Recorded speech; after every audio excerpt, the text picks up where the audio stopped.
Hello, everybody. This is Pastor Willie, and this is the encouraging word for today. And we are on a journey to restoration through Psalm 51. And David is our guide. He wrote Psalm 51. He experienced everything he is teaching us. And that's the best kind of guide to have. And today, David gives us an amazing insight, a new perspective on sin, on our sin. Let me give you an example. Suppose I give you my car for the purpose of picking my wonderful wife up at the airport. And you take my car, you say, yes, that's what I'll do. You take my car and you use it to rob a McDonald's restaurant. Now, you did wrong against McDonald's. You did wrong against all the people who you scared there, the employees, etc. And you did wrong against my wife because she was waiting for you.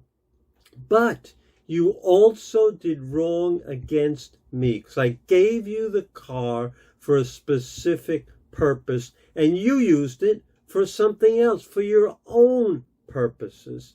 That's the key insight. God gave David his life.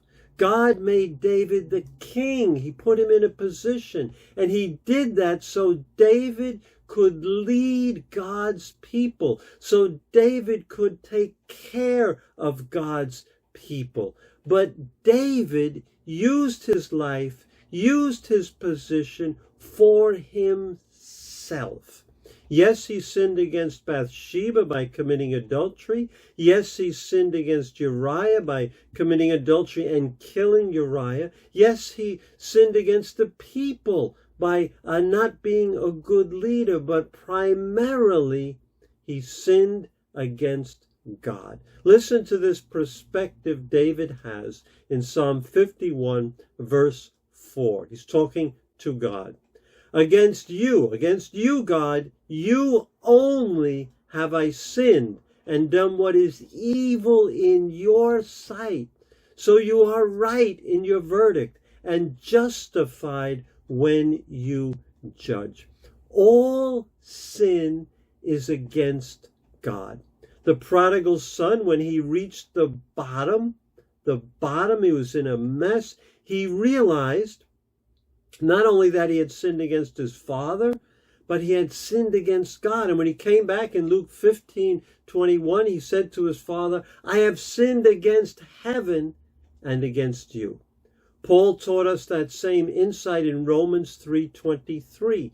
He said, all have sinned and fall short of God's glory. You see, that's what sin is. Sin is against God. God has given you and me our lives. He's given us the breath that we have. And he's given it to us for a purpose, so that we can use our lives as a blessing to others. We can use our lives for God's glory.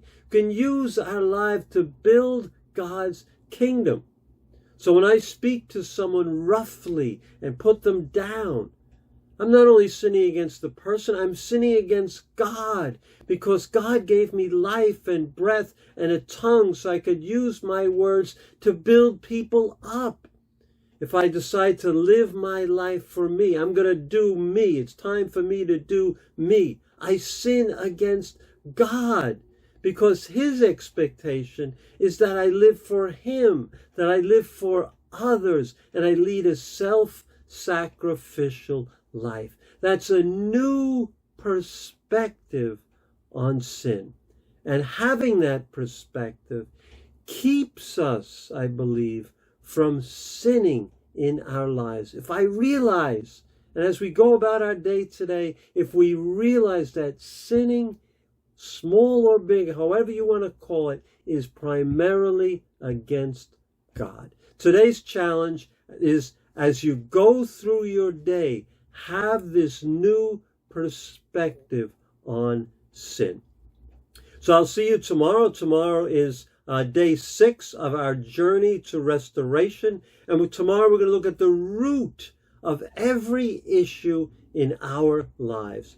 the scariest place to look. So I hope you take the journey with me. So please subscribe to the YouTube channel so you won't miss any of these videos. God bless you, and I'll see you tomorrow.